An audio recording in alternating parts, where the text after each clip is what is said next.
आगामी जिल्हा परिषदेसह स्थानिक स्वराज्य संस्थांच्या निवडणुका महाविकास आघाडीसोबतच लढणार असल्याची भूमिका शेकाप नेते जयंत पाटील यांनी स्पष्ट केली। शेकाप पक्षाने ज्यांना मोठं केलं त्यांनी गद्दारी केली, त्या गद्दारांना शून्य बनवण्याची ताकद कार्यकर्त्यांमध्ये आहे। जिल्हा परिषदेवर पुन्हा लाल बावटा फडकवण्यासाठी सज्ज व्हा असे आवाहनही त्यांनी कार्यकर्त्यांना केले।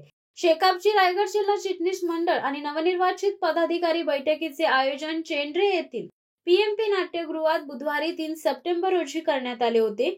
यावेळी कार्यकर्त्यांना मार्गदर्शन करताना जयंत पाटील बोलत होते। आगामी काळात स्थानिक स्वराज्य संस्थांच्या निवडणुका होणार आहेत। मतदान केंद्र स्तरावर काम करून मतदारांपर्यंत पोहोचणे आवश्यक आहे। इंडिया आघाडीसह महाविकास आघाडीतर्फे आपण लढणार आहोत। जिल्हा परिषदेवर आपली सत्ता कायम राहील। या दृष्टीने मोठ्या जिद्दीने मनात चीट ठेवून काम करण्यासाठी सज्ज व्हा असे आवाहन जयंत पाटील यांनी कार्यकर्त्यांना केले। शेकापची जिल्ह्यात 4.5 लाख मतं आहेत हे आता येत्या निवडणुकांमध्ये दाखवून दिले। शिवसत्ता टाइम्स न्यूज ब्युरो रायगड। दे धडक बेधडक वृत्त देणाऱ्या आपल्या शिवसत्ता टाइम्स न्यूज चॅनलला लाल बटन दाबून सबस्क्राईब करा आणि बेल आयकॉनला क्लिक करायला विसरू नका।